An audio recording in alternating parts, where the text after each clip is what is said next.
Terry Fans here, in the mood to make another review.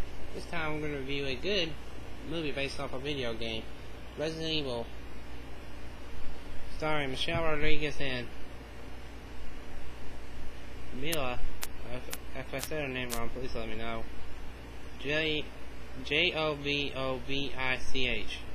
I'm not good with names, so I appreciate if y'all just bear with me. They play the character. She plays the character.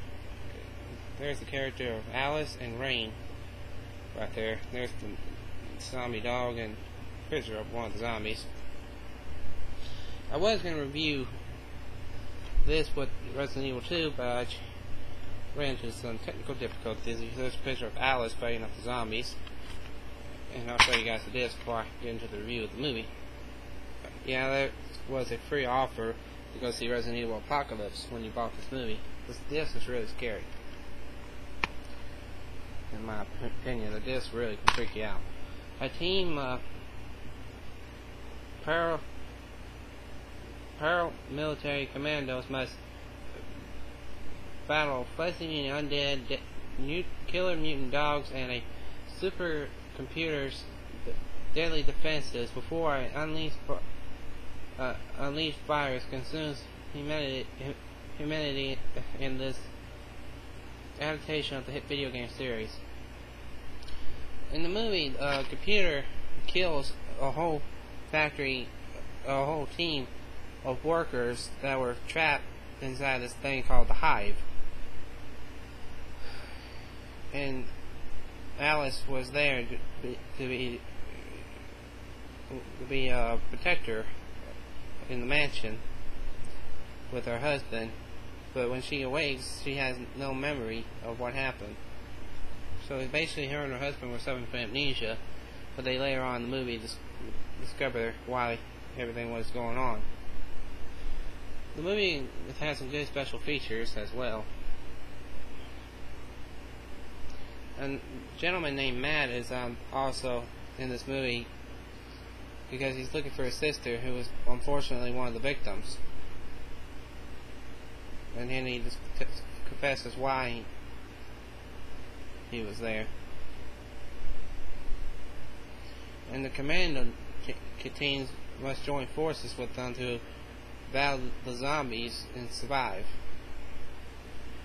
And the movie was really give you a chill up your spine. The music was very scary. The movie's action was suspenseful, and the movie has a lot of plot twists, which was one of the strongest points in this movie, in my opinion.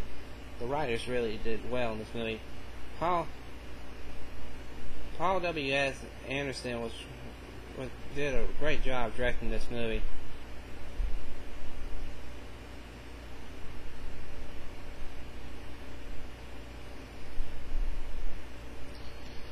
I think he's, in my opinion, the best director to make a video game movie.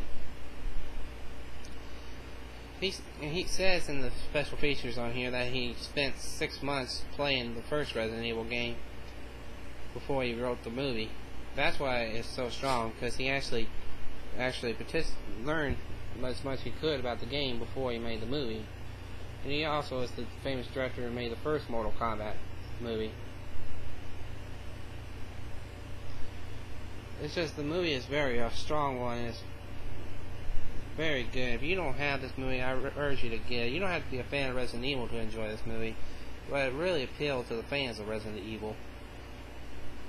Basically, Paul wanted to make a prequel to the movie because he didn't want to make a complete adaptation of Resident Evil, because he was afraid that the movie was not going to do well, because if he would have made a complete movie based off how the game was played, the fans would have not appreciated it, because they wouldn't know how the story was going to play out. So he basically made a prequel to the first game, because he says in the game you go into the woods and there's a mansion, and when you go inside it's filled with the undead, zombies, mutants, and much more. And it never really, and according to him, the game never explains what happens, because the backstory was never fully explained. So that was his solution to the problem, was to make a prequel. And overall, this was a very good movie. If you don't have it, I urge you to get it. I give Resident Evil 1 an 8 out of 10. Very good movie. Thank y'all for watching. Take care.